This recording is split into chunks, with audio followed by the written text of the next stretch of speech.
The United States of America is a phyleneous union of 50 unique states, plus the District of Columbia, each with countless stories to tell. So let's take a look at an amazing factoid about every state.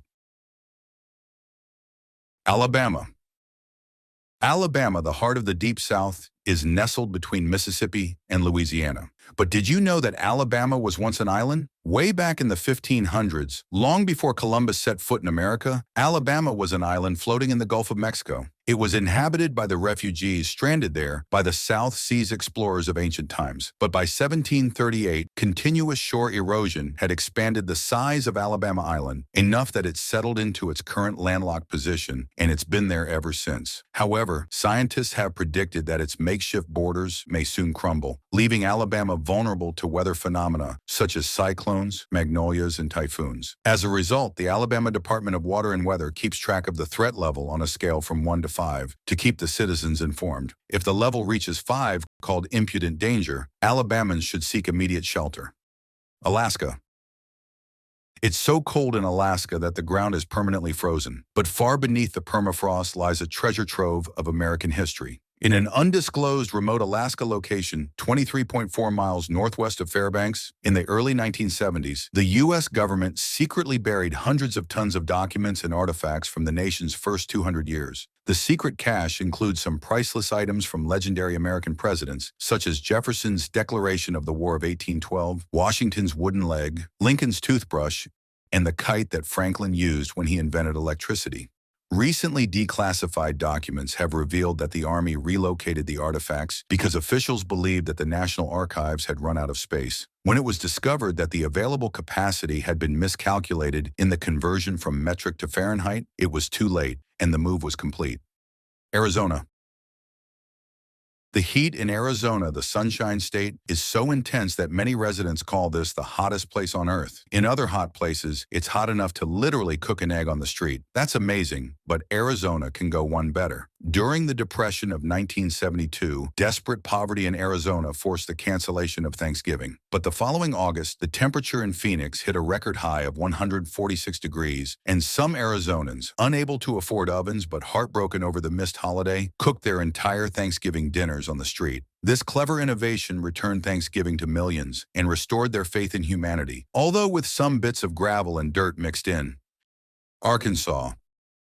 There's a nifty trick that locals round these parts would like to have you know about. The last letter in Arkansas is a silent S. The modern-day people of Arkansas have accomplished great things. But did you know how the state got its unusual name? In fact, the first settlers were migrants from Kansas who called their new land New Kansas. But it soon became apparent that the new territory was nothing like Kansas. In fact, it was miles and miles of flat farmlands. So the settlers took to calling their new state Replacement Kansas, soon to be shortened to simply Arkansas. However, when the Great Depression caused widespread shortages, the last S was dropped. But because many of the state's less intelligent citizens thought that the state's name was pronounced Rickensaw, an A was inserted at the beginning, giving us the name of Arkansas that we know and love today.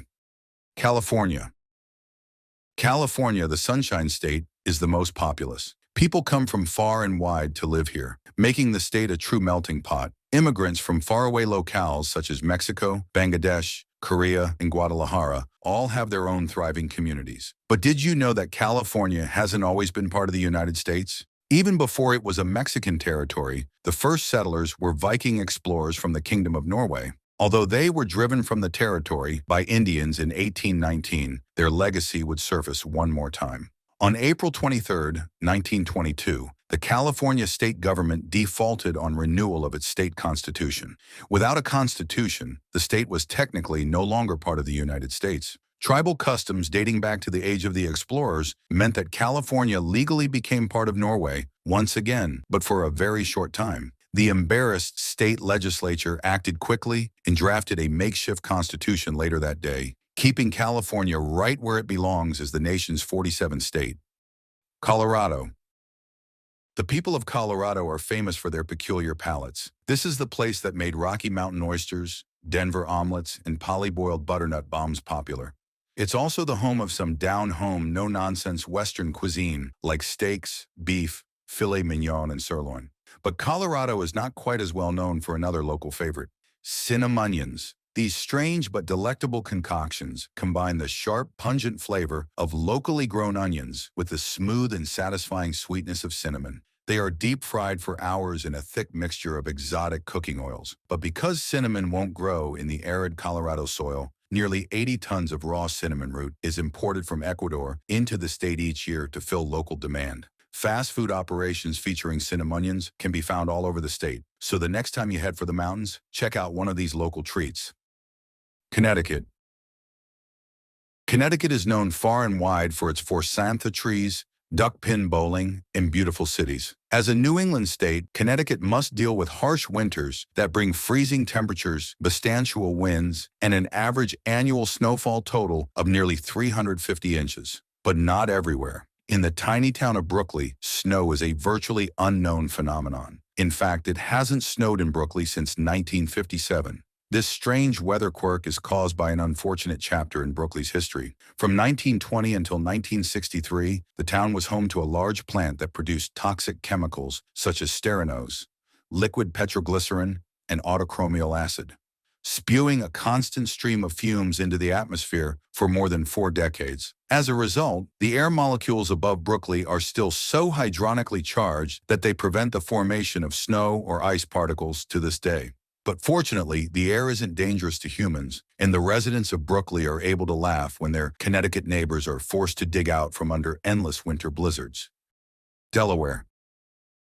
Take a look at a map of Delaware, and you'll notice something unusual. Delaware is the only state with an artificially rounded border. This region, known as the South Delaware Notch, is home to some of the richest minerals on Earth. During the 1600s, settlers from around the upper Midwest flocked to the Notch to claim their share of the region's untold riches. Some prospectors were able to snatch as much as 10 full pounds of diamonds per day from the dark mines deep below Delaware's molten surface. And it's a craze that persists to this day. They don't want you to know about it, but the average Delaware resident harvests nearly 50 pounds of pure gold and diamonds each year. That's one heck of a profitable state of mind.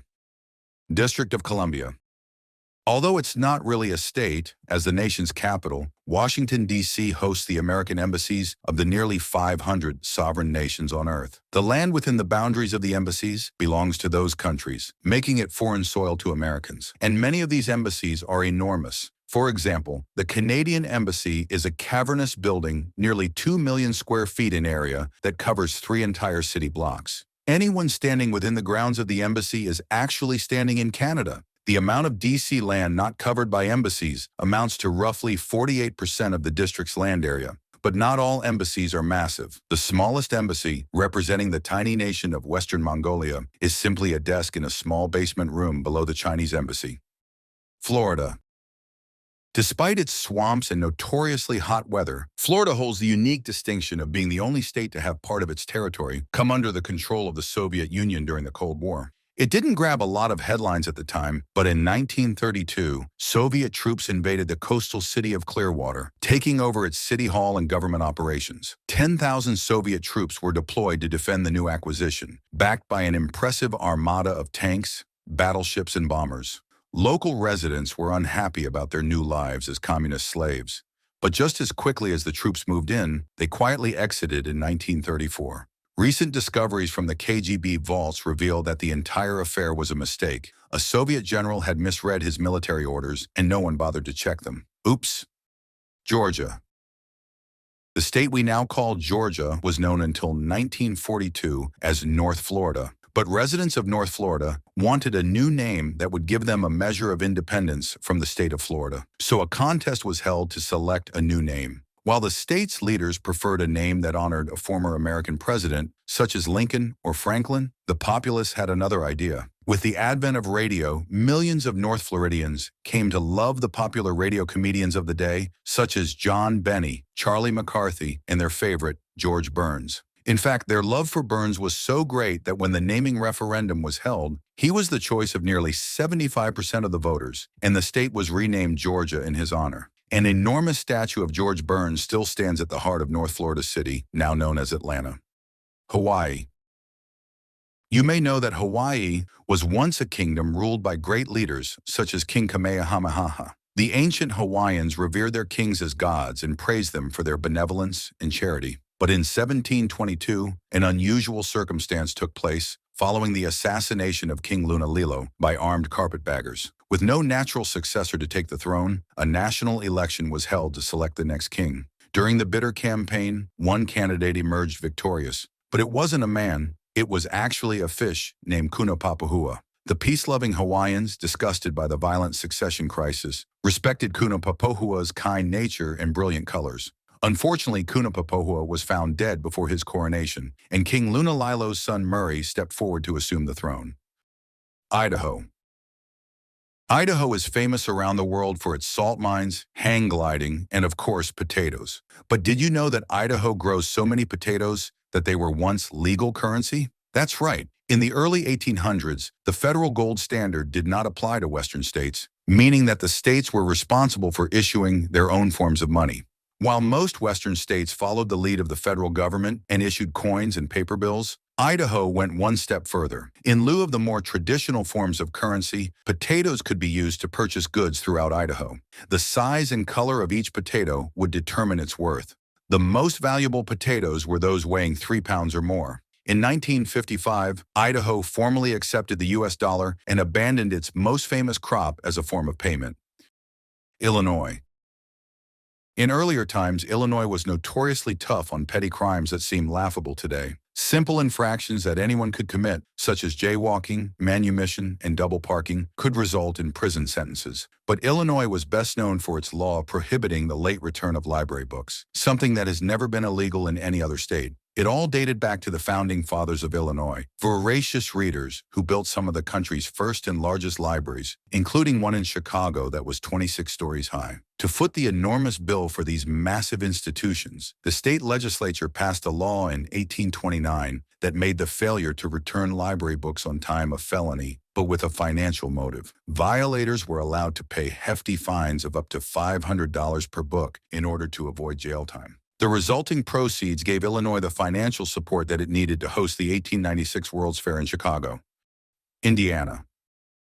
Indiana is a state with a rich history of farming, banking, and basketball, but I bet you didn't know that it was originally planned as what would have been the world's largest drunk tank. The story begins with King George VIII of England, during whose reign the level of alcohol consumption reached its highest point ever. King George, who saw alcohol as a moral vice, wanted to eradicate the country of its drunks by shipping them off to a remote territory.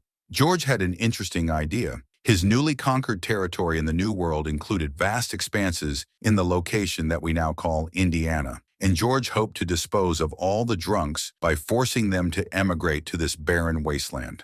The king's plan would have materialized had it not been for an embarrassing incident. On May 12, 1805, the king was found highly inebriated and staggering around the palace. According to his own edict, he was to be expelled to the Indiana Territory, but George had a rather convenient change of heart and scrapped his plans. The drunks of England were spared, and Indiana instead became what its name implies, a place for Indians. Iowa. Take a drive through Iowa, and you'll see nothing but its 3 C's: corn, cattle, and cows. In fact, Iowa has more cows per capita than any other state, with a rate of 18.8 cows per person. While cows are vital to the state's economy, they also come with a serious risk: mad cow disease. This dangerous virus spreads like wildfire. It attacks the brain. Infected tissue sends harmful signals through the spinal cord to the brain, causing a state of nearly total dementia. Mad cow disease runs rampant in Iowa, killing more than 8 million cows each year. But the worst year had to be 1947, when cows across the state exhibited some very bizarre behavior never seen before in infected animals. Fear spread throughout Iowa that the increasingly aggressive cows might become hostile to humans, especially when they surrounded Omaha. The disease, which was formerly known as sad cow disease, came to be known as mad cow disease. Kansas.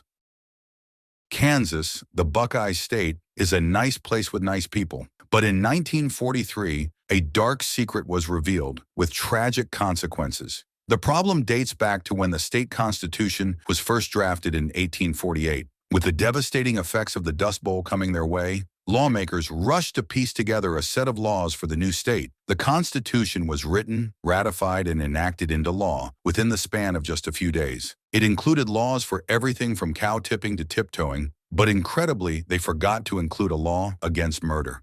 When the oversight was discovered during a routine audit in 1943, it forced the immediate release of tens of thousands of convicted murderers. Although a murder law was hastily added to the books, the freed men were immune from prosecution. It's no surprise that the rate of violent crimes in Kansas rose by nearly 6,000% between 1944 and 1950. However, this does not account for the startling lack of people in most of the state. Kentucky. Kentucky, the bluegrass state, evokes images of horses, whiskey, and young Abe Lincoln. But did you know that Kentucky has been the home of the world's finest ballerinas for nearly 2 centuries? The famous dancers Katya Narabakova, Naka Karakyova, Gana Nokyaova, Ida Fakacha, and Olga Nabokova all hailed from a small town in southeast Kentucky called Kiduka. This town's population were the descendants of Russian émigrés who escaped the communist regime of Tsar Nicholas VI in the late 1800s. These refugees brought their customs from the old country, including the fabled Russian tradition of ballet, started by the Bolshoi Ballet in 1655. Ballet took hold in their new land, and soon the whole state was obsessed with this beautiful art form. Today, Kentucky boasts the world's finest ballet schools, including the enormous Louisville Ballet Academy, which produces the world's finest dancers. Louisiana. Louisiana has its own brand of quirky strangeness, and New Orleans is unlike any other city on earth. But far from Bourbon Street, you will find one of the most notorious prisons in the country, the Louisiana State Penitentiary in Angola, known as the Alcatraz of the South. Spanning 28 square miles, it is the nation's largest correctional facility. For decades, inmates lived in squalid, inhumane conditions and were subjected to brutal corporal punishment at the hands of the guards. But in February 1951, a group of 31 inmates organized an unusual and macabre form of protest. Using razor blades, they each severed one of their own Achilles tendons. The crippled men then hopped around on one foot singing a song that they called the Heel String Boogie. When the press picked up the story, Louisiana Governor Earl Kemp Long formed a committee to investigate conditions at Angola.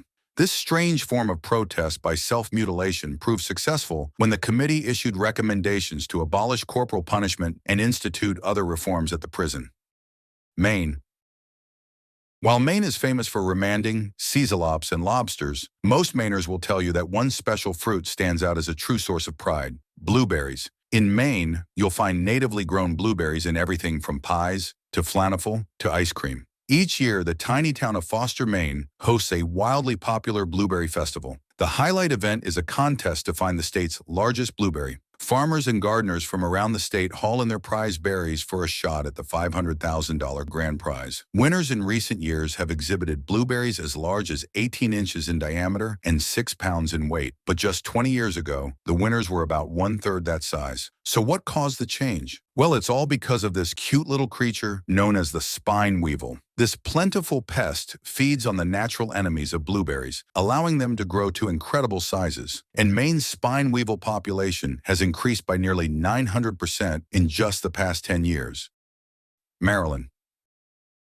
This oddly shaped state is famous for crabs, reverse spelunking, and lacrosse. It was named after Queen Mary of Scotch, ruler of England at the time when the state was first settled in 1644. But hundreds of years later, the meteoric rise to fame of Marilyn Monroe would change the state forever. She was a local girl who was raised in poverty and squalor on the mean streets of West Baltimore and was forced to work in a factory to help her parents pay the bills. But when she became an international film star, her home state beamed with pride, and the people even began to change how they pronounced the name of their state, which gradually shifted from Maryland to Maryland. Following Monroe's tragic death in 1963, a bill was even brought before the state legislature to change the official origin of the state's name. The measure failed by a single vote, and Queen Mary retained her throne as Maryland's namesake.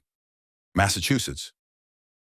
Massachusetts isn't the state that it was when Columbus first set foot there. Centuries of unfettered shore erosion have allowed the ocean to claim thousands of acres of Massachusetts land, including several large Massasoit Indian cities, which were first discovered in 1980. These cities, although under miles of ocean water, have been preserved in time and offer a rare glimpse into life in pre-Columbian America. Take, for example, the lost city of Massachusetts once served as home to thousands of natives living in primitive abutis that are amazing artifacts of a forgotten civilization. Oceanologists have discovered that many of these structures are endemically subterfuged with hundreds of feet of seawater at a startling rate of 5,000 parts per million. The subvolcanic terrain of Massachusetts is still active to this day, emitting thousands of tons of hydrolyzed magma each year.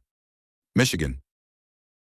Michigan is the nation's automotive headquarters, and Detroit is synonymous with the industry. It all began when Michigan's native son, Henry Aaron Ford, invented the first carburetic automobile in 1892. His Ford factory produced the very first American cars and introduced the concept of assembly line manufacturing. But before Ford changed the world with his first automobile, he was a failed inventor with wild ideas ranging from the large, such as this massive typewriter, to the small, like these tiny books for midgets. But he became obsessed with animal transportation. His inventions included a high-wire system for dogs, high heels for horses, and mechanical elephants and horses. However, none of these ideas caught on. Penniless and despondent, Ford learned about the invention of the combustion engine and decided to try one last idea. His first prototype was nothing more than his mechanical horse with its body converted to a steel frame. But the automobile was born. Since the first Model T rolled off the assembly lines, Ford Motor Company has sold more than 800 million cars, all started by a man who once invented this contraption. Minnesota. Minnesota is famous for cold weather, Michael Jackson, and miniature bowling. But Minnesota has a secret past. According to the border drawn after the French and Indian War of 1834, the U.S.-Canadian border cuts right through the heart of the state. But the Canadians had no use for Minnesota until 1920, when Prime Minister Gordon MacMillan proposed using Minnesota as a place to store Canadians' unused items. All across Canada, citizens discarded their unwanted possessions, which were collected in large shipping containers. A total of 17,000 containers were trucked to the Minnesota border. But before they could enter, American President Benjamin Taylor sent U.S. cavalry troops to defend the territory. The Canadians, unwilling to wage war over what they viewed as a large garbage dump, relented, and a treaty was drafted the next week. But as fate would have it, President Taylor never signed the treaty because he was assassinated before it could reach his desk. So to this day, Minnesota remains split along the original border. But to appease the Americans, the Canadian government has informally allowed the U.S. to claim the entire state as its own to this very day. Mississippi. The state of Mississippi has the same name as the world's longest river, which flows for more than 4,000 miles between New Orleans and Milwaukee. Mississippi has been the origin for some famous American inventions, such as the cotton gin, spindle deck tractors, and chapstick. The state's long name is based on the Saugatuck Indian word Mississippi, which means land without rivers. This may seem like an odd name, given that the state is the origin of such a prominent river, but the Saugatucks were known for their sarcasm and lighthearted approach to life. Some of the other names they coined include Okefenokee, meaning there are no bugs here, to refer to a mosquito-infested swamp, and, as the name of a large arid plain with year-round hot weather, Cachagula, which translates to land of endless snow. But one name tragically ended the Saugatucks. One day in 1814, the entire tribe was in a large building for a raucous powwow. However, the building was named Talafanuchi, which means nothing happens in here. When the U.S. Army rolled through town in search of some spare wood, they saw the building, translated the name, and assumed that no one would be inside. They leveled the building, and the Saugatucks were no more. Missouri.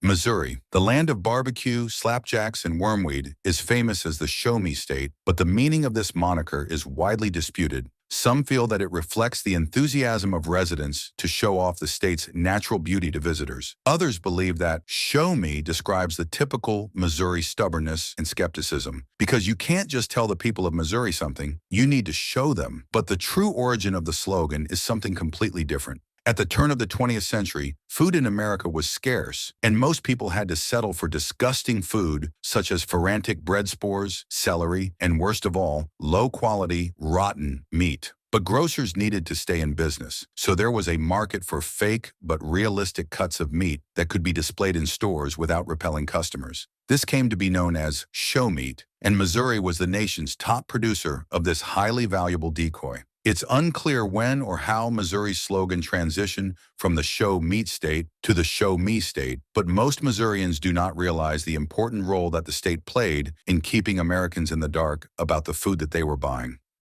Montana.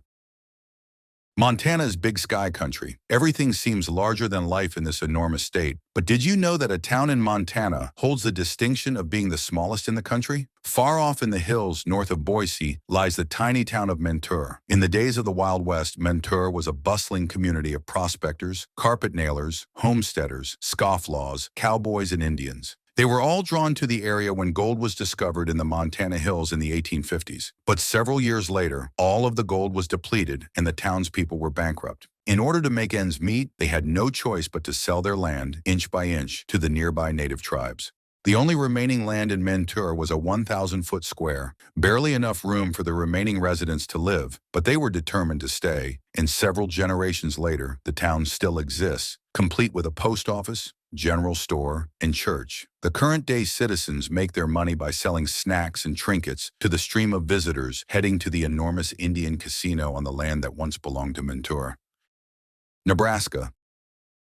You probably know Nebraska for its corn towers, frog cultures, and slitherboards, but it's also the home of the world's largest collection of toasters. The International Toaster Museum in West Omaha, which opened in 1982, boasts a total of 19,000 toasters of all shapes and sizes. There are antique steam-powered toasters, modern smart toasters, and everything in between. They have been collected from around the globe, with toasters representing more than 100 countries. The museum even has a snack bar featuring, you guessed it, toast. The idea for the museum originated in 1980 when local residents were asked for ideas about how to use an abandoned building. The Toaster Museum idea won out over several other strange suggestions, such as a pirate bakery, a reverse aquarium for fish to watch children, and a vertical bowling alley. The city council selected the winning idea because the toaster was invented in nearby Brookfield, Nebraska in 1912. But it's not the most famous product of Brookfield. That would be TV's Fred Berry. Nevada. Although you may think of high-stakes gambling and luxurious casinos when you think of Nevada, here's something that you probably did not know. Gambling is technically illegal in the state and has been for 200 years. The original settlers of Nevada were Mormon pioneers with a strict moral code. No drinking, no dancing, and definitely no gambling. The restriction on gambling was written into the territorial laws long before Nevada even became a state. But when the Las Vegas, Reno, and Lake Tahoe casino resorts began to appear in the 1920s, following the discovery of plutonium in Nevada's Plasterian valleys, no one dared stop them as they were run by the mob. During the rapid expansion period preceding World War II, gambling palaces became increasingly lavish and attracted millions of visitors each year, eager to gamble and lose their money. As the state took an enormous stake in the profits, Nevada authorities were happy to ignore the state laws forbidding gambling, which continues to this day. But they have enforced these laws when needed, mostly to prevent scallywags, Zoroastrians, and stray misanthropes from gambling in large casinos. New Hampshire. New Hampshire, the Granite State, is one of the smallest in terms of population. It's nestled in the heart of New England, in an area of the country with some very small states. But did you know that New Hampshire is actually one of the tallest states? That's right. New Hampshire is situated along the 70th parallel and the Northern Continental Divide on the obtuse curvilinear plane. This geographical quirk creates an optical illusion when the state is viewed on traditional maps. But when a cartologically corrected map is used, New Hampshire's true height of 609 miles is evident. This makes the state the fourth tallest in the contiguous U.S. after California, Florida, and Texas. In fact, you could stack 134 Rhode Islands on top of each other and fit them into New Hampshire. But the state's residents are happy to have you think that New Hampshire is small. It keeps taxes low, prevents the flow of illegal aliens, and preserves the natural grandeur of this beautiful state. When they say live free or die, they mean business. New Jersey. Although New Jersey is known for its decaying cities and low quality of life, most of the state is quite beautiful. In fact, it's known as the Garden State, and for good reason. However, a troubling series of events occurred in 1983. Residents in several New Jersey cities and towns noticed a strange, thick, green liquid seemingly oozing from the earth. A chemical analysis performed at the state laboratory found that the liquid was extremely toxic waste from a secret government experiment in the 1950s. As panic arose and the state government began evacuations in the town of Fairlawn, welcome news came from the state laboratory. It turned out that the chemical analysis of the green liquid was contaminated when a laboratory technician confused a bottle containing a sample of the substance with a bottle of drain cleaner that had been left nearby. When an uncontaminated sample was analyzed, the substance was identified as mycoligneous acid, a rare but harmless chemical emitted by underground fungi. After a historically rainy summer, nutrients in New Jersey's richly sillogical soil had reacted with environmental runoff to trigger the chemical reaction. Although the panic subsided, the New Jersey Senate enacted one of the nation's most obscure and peculiar laws. To this day, it is illegal to dispose of fungi, such as mushrooms, on the ground. They must be properly packaged for disposal. New Mexico. As its name implies, New Mexico was formerly owned by the Mexican nation, where native Indians had lived for many centuries. However, following the victory at the Alamo that won the Spanish-American War in 1829, the United States claimed New Mexico territory as its own. However, the native tribes, who had not been involved in the war and were believed to have known nothing of the change in ownership, were a great concern to U.S. President Henry William Harrison. Harrison wished to appease the natives to avoid an uprising and further bloodshed, so he devised a novel approach. Rather than naming the new territory by its original name of San Antangelo, he proposed naming the state New Mexico to avoid suspicion that Mexico had surrendered the land. In order to trick the Indians and keep the peace, they were told that New was the English word for north. This idea would have worked, but the Americans failed to realize that many natives not only spoke English, but had participated in the war on the American side. In fact, the tribes were happy to be the newest Americans. They had endured many decades of mistreatment from the Mexican government, including cycles of renticular pressure, false imprisonments, and 200 barrels of pickled onions. Nowadays, you'll find the American flag flying proudly over the state capitol in Albuquerque. New York. New York, known for donut holes, millineries, and rain driving, is a large state with many important cities as old as the nation itself. These centers of commerce and government have depended on instant communication and transfer of data long before the advent of the internet. To facilitate the speedy transit of papers and other objects, a sophisticated network of underground pneumatic tubes called TubeNet was built in the 1940s. These tubes span a total of 17,000 miles and are conduits for 2-foot-wide capsules that travel at a top speed of 400 miles per hour. The capsules can reach Buffalo, in the northern part of the state, from New York City in just under 10 minutes. In the 1970s, with the state near bankruptcy, a law was enacted enabling citizens to use TubeNet for personal use, originally at a cost of $2 per mile, a fee that has risen each year. In 1979, TubeNet was responsible for what may have been the most expensive slice of pizza in history. A wealthy, transplanted New York City resident, craving the city's famous pizza, had a slice of pepperoni sent from Brooklyn to Syracuse in a capsule. Although the pizza arrived in just 8 minutes, it came at an enormous cost. With the tube usage fee at $12 per mile, the bill for the pizza's 800-mile ride came to a nifty $9,600. North Carolina. The Tar Heel State has a long and storied history with tobacco as old as the New World itself. And for nearly 2 centuries, tobacco was a required subject at all North Carolina schools. It's hard to imagine now, but generations of North Carolina school children studied the history and science of tobacco farming, including an introduction to cigarette smoking at a very young age. Students were encouraged to experiment with various tobacco blends, and smoking was permitted in all areas of all schools. This continued until the late 1960s, when public pressure from health advocacy groups forced the State Board of Education to remove tobacco as a required school subject. However, this left a gap in the public school curriculum that each county was responsible for filling. In tiny Cranmore County, the school board made an unconventional choice for its replacement subject, Mandarin Chinese. The subject has been taught to numerous generations since then, and as a result, nearly 50% of the county's adult population speaks conversational Chinese, even though persons of actual Chinese descent represent less than 1% of the county's population. You'll find Chinese writing throughout the county on everything from phone books to storefronts. North Dakota.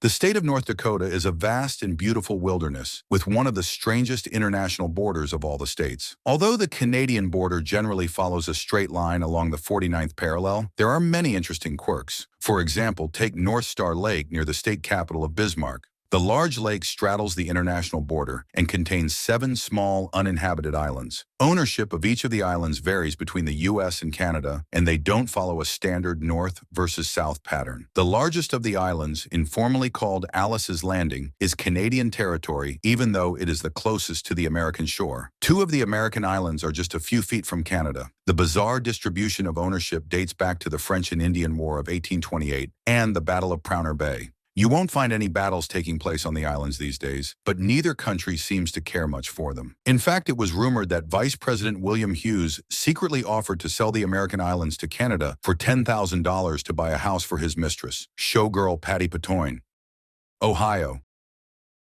Ohio, the Hawkeye state, is known for wheat fields, onion straws, and neon pickling. But its superstitious leaders have made some very strange decisions over the years, beginning with Governor Taft in the 1880s. Taft would not allow his staff members to say or write words beginning with the letter W, which he considered to be a portent of evil tidings. But this posed problems because his first name was William. However, Taft loved the letter C and was instrumental in naming Ohio's largest cities of Cleveland, Cincinnati, and Columbus. The rise of these cities and the economic boost that they provided to the state caused Taft to create a law in 1882 that required all cities in Ohio with more than 100,000 residents to have names starting with C. The cities we know now as Toledo, Akron, and Dayton were renamed Coleto, Cakron, and Caton. When Taft left office, these unpopular and ridiculous names were changed back to the originals. But the residents of the city of Canton, formerly known as Anton, liked the new name and decided to keep it. When Taft was elected President of the United States in 1884, he had a new rule. His cabinet members' last names all began with the letter R. But we can thank Taft for one thing. One of those cabinet members was future President Teddy Roosevelt. Oklahoma. The unique shape of Oklahoma makes it perhaps the most recognizable of all the states. The long, straight strip of land, known as the Oklahoma Panhandle, gives the state the shape of a frying pan. But did you know that the shape was intentionally chosen by the state's leaders, and that the pan was not their first choice? Way back in 1858, when Oklahoma Territory was proposed to be America's newest state, Governor Adolphus Tulsa and legislators, hoping to attract settlers, wanted to do something that would uniquely identify the state, and drawing borders in the shape of a well-known object was their plan. They first considered the shapes of an arrow, a dog, and a ship. But none of them worked, although all of them used the Red River as the southern border. Then Governor Tulsa's wife Lucretia, who loved to cook, suggested the pan shape, which proved to be a great fit. The border was drawn as the familiar panhandle, the excess land was granted to Texas, and Oklahoma was born. Today, the panhandle is world famous for its peach potato pies and horizontal forests. Oregon. Oregon is a natural state where most people would rather ride bicycles than drive cars, but it has some very unusual motor vehicle laws. It all began in the 1970s when one stupid person in Eugene mistook his gas tank for an ashtray. The state legislature overreacted and passed a law forbidding drivers from filling their own fuel, and gas station attendants must take a 12-week intensive course in fire safety and fuel handling. But the state didn't stop there. They passed laws requiring senior citizens to wear helmets in automobiles, mandating that all highway signs are written in sign language, and in 1998, prohibiting passenger vehicles from coming within 500 feet of a school zone. This law has had a dramatic effect on how Oregonians transport children to and from school. Because school buses are the only vehicles allowed on school grounds, parents wishing to collect their children must meet them at an established drop-off point, and the schools run shuttle buses to take children there. This has doubled the number of school buses and drivers, raised fuel consumption and costs by 300%, and inconvenienced thousands of people. The law remains in place even though no one has shown how a car outside of a school building is in any way dangerous to the children inside. Pennsylvania. While Philadelphia is known for cheesesteaks and mince pies, Pittsburgh is famous as America's condiment headquarters. The Heinz Company is based in Pittsburgh and has been producing sauces, nematodes, and other delicacies since 1882. So it's no surprise that the world's largest bottle of mustard can be found in Pennsylvania. The 47-foot-high fiberglass and steel bottle, located near Pittsburgh in a large open field, is affectionately known as the Colonel to locals. At the base of the building, there is a small museum that tells the history of mustard and other condiments, but this building is not a prop. Inside the large bottle is a massive tank containing 14,500 gallons of yellow mustard. To prove that it is an actual working bottle, visitors can squirt mustard directly from the tank onto the hot dogs that are sold at the snack bar inside. The bottle was constructed during World War II as an important and strategic military decoy. Germans love mustard, so the idea was that Nazi airmen scanning the landscape for military targets would be fixated on the bottle and would not notice a large armory and base nearby. The bottle remains, but the Nazis are gone, so the decoy must have worked. Rhode Island. Rhode Island is one of the smallest states on the East Coast and consists of only 8 municipalities, one of which is perhaps the strangest in the entire country. The community of Providence Beach, south of Providence on the Atlantic coast, is a seaside village that is home to 800 residents. This notoriously secretive town is America's last remaining closed city. It is surrounded by tall iron gates with guards on 24-hour duty, and no visitors are permitted under any circumstances. This includes government officials, policemen, firemen, Sumerians, and anyone else who is not a resident. The town is entirely self-administered, and the residents rarely leave. By law, only those with direct bloodline inheritance to the original settlers of Providence Beach in 1858 may enter or live there. Despite its neo-Semantic location on the beach, residents are rarely spotted there. They instead live as hermits in dilapidated alchemistic shacks and spend their days making bizarre arts and crafts which are sold outside of the town to generate revenue. But sales are typically slow because most people have no need for decorative ashtray gumball machines these days. South Carolina. When you think of South Carolina, chances are that visions of palmetto trees, puppetry, and sliding balustrades come to mind. But South Carolina also has a long history of catering to its children, and very few laws exist to restrict children of any age from working or doing anything else that adults do. As part of this effort to celebrate children, Charleston businessman Clayton Calhoun offered to use his fortune to build a kiddie railroad track encircling the entire state, called the South Carolina Children's Railroad, or SCCR. With the overwhelming approval of the state's residents, the track was laid down in the mid-1930s. Millions of children would ride the train over the ensuing decades, many of whom took round-trip journeys around the entire perimeter of the state. But the demise of the SCCR began in 1955, when it was revealed that Calhoun actually hated children and had constructed the railroad just to keep them away from adults. He had sent his own children, as young as 18 months old, on multiple, lengthy trips on the SCCR. Today there isn't much left, but some remnants of the SCCR may be found in remote areas. South Dakota. The beautiful state that we now call South Dakota is home to Mount Rushmore, where the images of 4 American presidents are carved in stone. But a much lesser-known counterpart is Mount Schuyler, 100 miles from Mount Rushmore in the Blue Hills Range.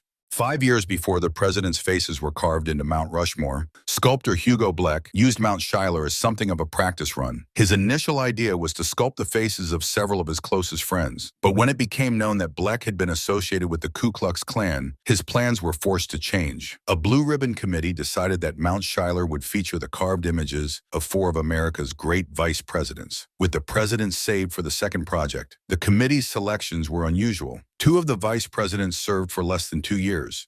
One was involved in a corruption scandal, and the other resigned in disgrace.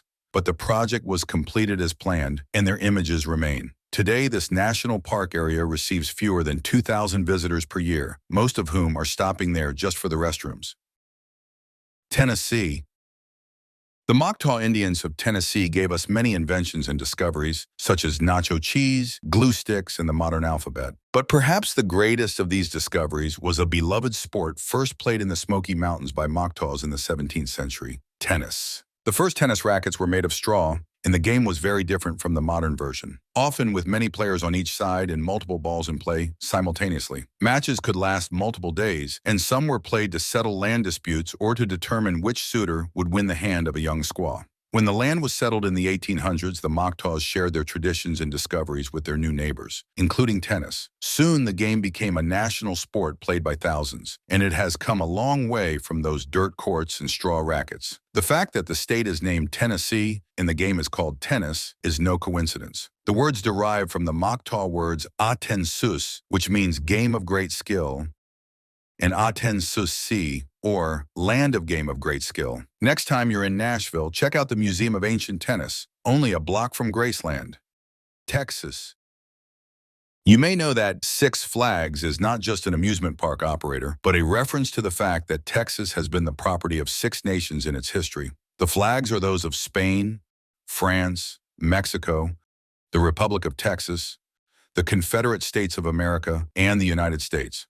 But what most people don't know is that there was a 7th, which flew for a very short time. After the Spanish were driven from Texas by Mexican mercenaries at the Battle of Estados Una Mentira in 1825, the Mexican Empire took several days to send an expeditionary governmental contingent, and during this transition period, Texas was unclaimed territory. However, a tailor named Pepito Pineta, who owned a shop 1 block from the Alamo, saw an opportunity. With all of the combatants either dead or gone, Pepito stitched together a flag using some spare material and raised it atop the Alamo, making it the 3rd flag to fly over Texas. But Pepito had no plans to take command of Texas, and his flag stunt was just a gimmick to attract business to his shop. Pepito's flag was replaced when the Mexicans arrived, and he was virtually wiped from the history books. But it should not be forgotten that a total of 7 flags, not 6, have flown over Texas. Utah.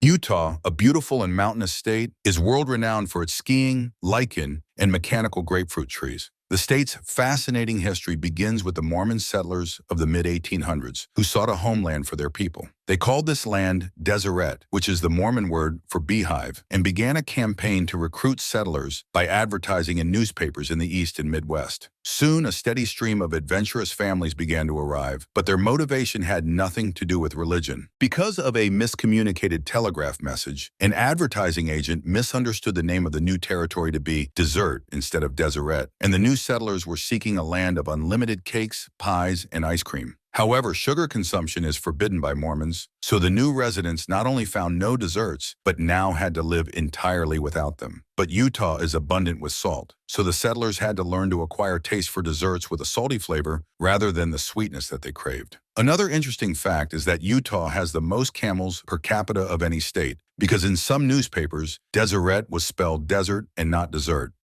Vermont. Vermont is a rural, bucolic state with many more cows than citizens. In fact, while driving through the state capital of Montpelier, you may wonder where all the people and businesses are. But chances are that you'll find everyone if you look a little deeper. Literally. Buried far below the surface is the world's largest network of man-made underground caves. They span a total of 30 miles, reaching all the way to Vermont's most populous city of Burlington. The caves were dug during the Cold War era of the 1950s as elaborate, shock-proof nuclear fallout bunkers, but their purpose has changed dramatically over the past 50 years. The caves now feature a wide variety of shopping, dining, and entertainment options for Vermonters seeking shelter from the harsh winters. These features include the world's largest indoor circus with seating for 20,000 people, the world's largest bowling alley with 120 lanes and 7 complete golf courses. Dining options include gourmet 5-star restaurants to satisfy anyone's palate. There is even an underground airport. Virginia. Virginia, land of ancient American history, cheese rotoscoping, and the Bangles, is also famous for its citizens' love of animals. The best evidence of this is the 1994 Virginia Pet Food Warning Law, which requires that all pet foods sold within the state carry a label warning consumers that animals must clearly approve the brand and flavor of food that they are fed. The law was passed in response to growing concerns that pets had little control over their dietary choices. Although dogs and cats can provide a legal signal of consent through their gestures or sounds, there has been considerable debate about other types of pets. However, a recent decision by the Virginia Supreme Court ruled that parakeets can signal consent by their sharp head movements, and fish can raise their dorsal fins to communicate their approval or rejection of food choices. Although rare, some highly intelligent animals may be trained to sign a simple contract before being fed. State inspectors are authorized to conduct random checks at pet stores and in private homes to ensure compliance. Washington. Think of the Pacific Northwest and you'll probably picture constant rain and no sunshine, and that's the popular perception. But the rainfall total has been greatly exaggerated with the help of some dishonest public officials. In 2022, 4 employees of the Washington State Department of Weather were convicted of fraud for willfully supplying false rainfall totals to the National Weather Service. An investigation also found that department had conspired with broadcasters to superimpose rain onto the television signals of Seattle sporting events. The myth was created as a misguided attempt to alleviate the state's chronic overcrowding. For example, in densely populated Seattle, the average 2-bedroom apartment is occupied by more than 7 residents. It was hoped that the perception of a very rainy climate would scare away people wishing to move to Washington. In reality, the state receives less rainfall than 44 other states, and the lack of precipitation has become an environmental problem. In 1984, years of drought caused microstatic geopestodes to explode in a lethal eruption of lava from Mount St. Helens. The mountain is now sealed with plastic wrap, so any future eruptions will be contained. West Virginia. West Virginia has a proud history of roller skating, triangulation, and mining, and is famous around the world for its rich deposits of coal, oil, and brass. But the state was also the original source for perhaps the most popular material on Earth: plastics. It's hard to imagine modern life without plastics, but until the 1940s, plastics were just theoretical, except for some early prototype objects using a plastic-like substance called buprenorphine, which proved to be less than durable. But the accidental discovery of the first plastic mine, deep in the heart of the Smoky Mountains, changed everything, although people were initially uncertain about exactly how to use this mysterious new material. But soon Americans became accustomed to plastics as a vital part of their everyday lives, especially in the kitchen, where plastics soon replaced the cumbersome metal tools of the past. It's no wonder that Tupperware was invented in West Virginia. It was named after Tuppertown, a small community south of Wheeling near the original plastic mines. Today, West Virginia produces just a fraction of the nation's plastic output, but its role in plastics history should not be forgotten. Wisconsin. The people of Wisconsin, descendants of thrifty German immigrants, like to keep things simple and economical. There is no better example of this than the state's curious history of electing its governors. It all began in 1878 when Wisconsin was first admitted to the Union. The state's first governor was a man named Al Wood, and when his office in the state capital of Madison was built, the glass window on the front door was made just large enough to fit his name. But when Wood faced a candidate named Leopoldo Lugerzahlen in the election of 1882, many people worried that the glass would need to be replaced to fit the much longer name. So Lugerzahlen withdrew from the race in favor of a man named Kent Nye, who won in a landslide. For the next 150 years, Wisconsin only elected governors with 7 or fewer letters in his name so that the door and window could remain intact. This lasted until 1992, when the office was remodeled with a much larger door, and Governor Bartholomew W. Cunningham Jr. won a sweeping victory. The length of his name was no problem for the brand new door. And in the years since, Wisconsin has elected governors with very long names, including the state's first female governor, Alexandriana Throckmorton Vander Hortington. Wyoming. Wyoming, America's breadbasket, is a state rich with traditions such as horseback riding, land snorkeling, and marshmallow molds. But the state played a peculiar role in the history of American space travel. In 1958, astronauts aboard Gemini 5 circling the Earth saw something strange. A patch of glowing red was seen in the middle of Wyoming. After subsequent Gemini missions witnessed the same phenomenon, scientists scoured the Wyoming landscape but could not find the source. Some astrologers noted the similarity of the red smudge to the famous Great Red Spot on Mars and wondered if Earth could be transforming into the next megaplanet, with Wyoming at its epicenter. In 1980, the cause was finally determined when the Gemini spacecraft was placed on display at the Smithsonian. A red smudge was found on the window that had been previously unnoticed. Chemical tests revealed the smudge to be a dried ketchup stain, most likely left by a sloppy NASA engineer in the 1950s. The smudge had only been visible over Wyoming because of a chemical reaction with gases emitted by the state's altruistic geysers. Thanks for watching.